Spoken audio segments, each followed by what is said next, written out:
குவித்து பாதங்களில் தலையினை வைத்து வணங்குகிறோம். எங்கள் வேண்டுதலை கேட்டருள்வீர் சாயிநாதரே. பக்தியுடனோ இல்லாமலோ உமது இடம் நாடி வந்துள்ளோம். எமக்கு உமது அருளை தந்தருள்வீரே சத்குருநாதா. என்றும் உமது திருப்பாதங்களை சேவிக்க வேண்டும் அப்பா.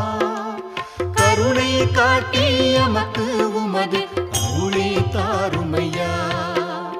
துகாராம் வேண்டுகிறார் எமது நாம ஜபம் கேட்டு. அருள் கூர்ந்து எம் சம்சார பற்றை